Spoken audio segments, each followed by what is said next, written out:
Bureau chief Ramarao కూడా మనతో పాటు లైవ్ లో ఉన్నారు. అట్లనే జిల్లాల నుంచి కూడా ఎక్కడైతే ఎక్కువ మార్పులు చోటు చేసుకున్నటువంటి పరిస్థితులు ఉన్నాయో, ఎక్కడైతే ఈ పరిణామాలు ఉన్నాయో, ఇటు ఉత్తరాంధ్ర సంబంధించినటువంటి వ్యవహారాలు కావచ్చు, ముఖ్యంగా విశాఖపట్నం సంబంధించిన విషయం పైన కూడా మనతో పాటు నాయుడు జాయిన్ అయ్యాడు. అట్లనే వెస్ట్ గోదావరి సంబంధించి కూడా జరిగినటువంటి పరిణామాలు వీటన్నిటిపైన కూడా మనతో పాటు రాంబాబు కూడా డిస్కస్ చేసేదానికి సిద్ధంగా ఉన్నారు. ముందుగా చెప్పండి రామారావు, ప్రధానంగా ఇక్కడ కొన్ని మార్పులు చేశాము, కొంత సామాజిక పరమైనటువంటి న్యాయం చేసామని చెప్పారు. కానీ మార్పులు జరిగిన చోట కానీ సామాజిక న్యాయం అన్న చోట కానీ ఏదో సొంత సామాజిక వర్గానికి సీట్లు సంబంధించి అలానే కంటిన్యూ చేసినా మిగిలినటువంటి వారి విషయంలో వ్యవహరించినటువంటి తీరు కావచ్చు, ఓవరాల్ గా ఈ జాబితా పైన ఎలాంటి రియాక్షన్ వస్తుందంటే ఏం చెప్తారు?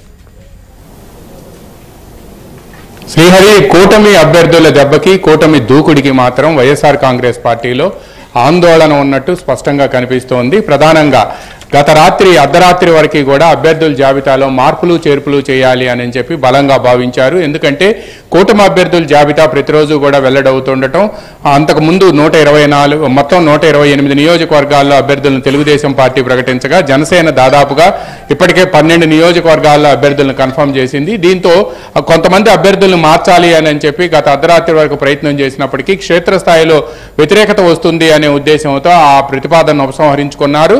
మొత్తం 12 జాబితాలను వెల్లడిస్తే 12 జాబితాల్లో 8 జాబితాలు వెల్లడించిన తర్వాత తీవ్రమైన వ్యతిరేకత వచ్చింది. దీంతో ఆ 8 జాబితాలతోకే మార్పులు చేర్పులు పరిమితం చేశారు.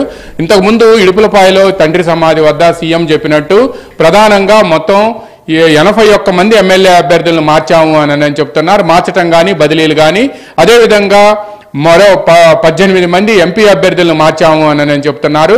81 మంది ఎమ్మెల్యే అభ్యర్థుల్లో తిరస్కరించిన నియోజకవర్గాలు ఎస్సీ ఎస్టీ ఇలా ఎక్కువగా ఉన్నాయి అనేది చెప్తున్నారు. తర్వాత ఎవరినైతే కంటిన్యూ చేస్తున్నారో వాళ్ళు ఎక్కువగా సొంత సామాజిక వర్గానికి సంబంధించిన వాళ్లే ఉన్నారు అనేది కూడా పెద్ద ఎత్తున విమర్శలు ఆ పార్టీలోనే వినిపిస్తున్నాయి. ఇక దీంతో పాటు మరో కీలకమైన అంశం ఏంటంటే ఎంపీలని మేము ఎక్కువ మందిని మార్చాం, మొత్తం 50% మందికి పైగా మార్చామని ముఖ్యమంత్రి చెబుతున్నప్పటికీ కూడా ఇందులో 2 రకాలు ఉన్నాయి శ్రీహరి. ఒకటి, ఎంపీ అభ్యర్థులు 5 రాజీనామా చేశారు. కర్నూలులో డాక్టర్ సంజీవ్ కుమార్, తర్వాత వేమిరెడ్డి ప్రభాకర్ రెడ్డి నెల్లూరులోను, ఒంగోలులో మాగుంట శ్రీనివాసరెడ్డి, తర్వాత నసరావుపేటలో లావు శ్రీకృష్ణదేవరాయలు, నరసాపురంలో రఘురామకృష్ణరాజు, వీళ్ళందరూ కూడా రాజీనామా చేశారు. మరికొంతమంది ఎంపీ అభ్యర్థులు పోటీ చేసేందుకు ఇష్టపడలేదు. అదేవిధంగా వీటిల్లో మచిలీపట్నం ఎంపీ వల్లభనేని బాలశౌరి కూడా రాజీనామా చేశారు. మొత్తం 6 రాజీనామా చేశారు. ఇంకా మరికొంతమంది, మనం బెస్ట్ ఎగ్జాంపుల్ ఏంటంటే రీసెంట్ ఎగ్జాంపుల్, విశాఖపట్నం ఎంపీగా ఉన్న ఎంవివి సత్యనారాయణ తాను అసెంబ్లీకి వెళ్తాను, ఎంపీగా పోటీ చేయనని తేల్చి చెప్పాడు. అదేవిధంగా రాజమండ్రి ఎంపీగా ఉన్న మార్గాని భరత్ తాను ఎంపీగా పోటీ చేయను, అసెంబ్లీకి వెళ్తానని చెప్పారు. దీంతో పాటు ఇక బదిలీలకు వస్తే మాత్రం, మరీ బదిలీలు అయితే మాత్రం అడ్డదిడ్డంగా జరిగిపోయాయి. గుంటూరు జిల్లా వేమూరులో ఉన్న మంత్రి మేరుగు నాగార్జున తీసుకెళ్లి ప్రకాశం జిల్లా సంతనూతలపాడులో బదిలీ చేశారు. అదేవిధంగా సంతనూతలపాడులో ఉన్న అభ్యర్థిని తీసుకొచ్చి వేమూరుకి వేశారు. నెల్లూరు సిటీలో అనిల్ కుమార్ యాదవ్ మీద తీవ్ర వ్యతిరేకత ఉందని చెప్పి ఆయన్ని నసరావుపేటకి తీసుకొచ్చి ఎంపీ అభ్యర్థిగా వేశారు.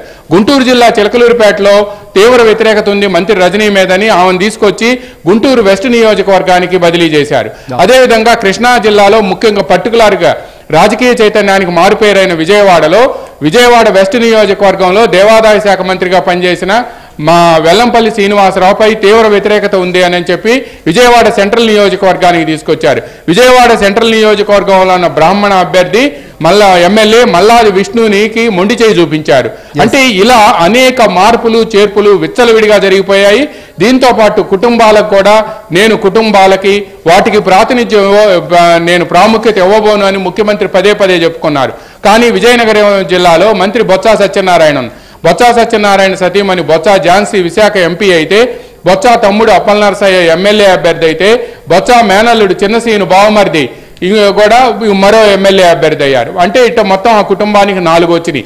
అదేవిధంగా చిత్తూరు జిల్లాలో పెద్దిరెడ్డి కుటుంబం, పెద్దిరెడ్డి రామచంద్రారెడ్డి ఎమ్మెల్యే, ఆయన కుమారుడు పెద్దిరెడ్డి మిథున్ రెడ్డి రాజంపేట ఎంపీ అభ్యర్థి, తర్వాత తమ్ముడు ద్వారకానాథ్ రెడ్డి మరో ఎమ్మెల్యే అభ్యర్థి. ఇలా కుటుంబాలకి ప్రాతినిధ్యం తలొగ్గక తప్పలేదు అనేది స్పష్టంగా తెలుస్తుంది. అయితే వీటితో పాటు మరో కీలకమైన అంశం ఏంటంటే, ఏదైతే 81 మంది అభ్యర్థులను నేను మార్చాను అని నేను చెప్తున్నారో, ఇది కూడా పెద్ద సాహసం అని చెబుతున్నారో, ఈ ఎమ్మెల్యే అభ్యర్థుల్లో ప్రధానంగా మార్చిన వాళ్ళంతా కూడా ఎస్సీ ఎస్టీ బీసీ వర్గాలకు సంబంధించిన వాళ్లేననేది కూడా మనకి స్పష్టంగా అర్థమవుతుంది. మనం చూస్తూ ఉన్నాం కర్నూలు జిల్లాలో ఆతర్ ఆయన మార్చేశారు. అదేవిధంగా కృష్ణా జిల్లా తిరువూరులో రక్షణ్ నిధి, అదేవిధంగా అక్కడ పశ్చిమ గోదావరి జిల్లా చింతలపూడిలో కూడా అక్కడ అభ్యర్థిని కూడా మార్చేశారు. అంటే ఇలా అనేక మంది అభ్యర్థుల్ని మార్చుకుంటూ వెళ్ళిపోయారు. ఈ మార్పులు చేర్పులు అనేవి ఎస్సీ ఎస్టీలకి ఎందుకు పరిమితమైనవి అనేది కూడా ప్రధానంగా ప్రశ్నిస్తున్నారు.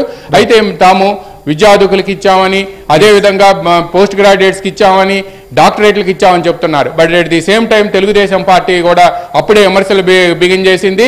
రెడ్ శాండల్ స్మగ్లర్స్ కూడా మీరు టికెట్లు ఇచ్చారుగా, అది ఎందుకు చెప్పలేదు ఈ జాబితాలో అని కూడా వాళ్ళు ప్రశ్నిస్తున్నారు. అంటే ప్రధానంగా మెరిట్స్ చెప్పేసి ఏదైతే డిమెరిట్స్ ఉన్నాయి, డిసడ్వాంటేజెస్ ఉన్నాయో వాటిని చెప్పకుండా ముఖ్యమంత్రి వదిలేశారని చెప్తున్నారు. కూటమి అభ్యర్థులను ప్రకటించిన తర్వాత తెలుగుదేశం పార్టీ జనసేన రెండు జాబితాలను ప్రకటించిన తర్వాత వాళ్ళు దీటైన అభ్యర్థులని తెలిసిన తర్వాత మార్పులు చేర్పులు చేయాలని భావించినప్పటికీ కూడా మొత్తం 18 స్థానాల్లో మార్పులు చేయాలని భావించినప్పటికీ కూడా చివరి నిమిషంలో దాన్ని ఉపసంహరించుకున్నారనేది కూడా ఈ రోజు కొద్దిసేపటి క్రితం విడుదలైన జాబితాను చూస్తే స్పష్టంగా అర్థమవుతుంది. శ్రీహరి.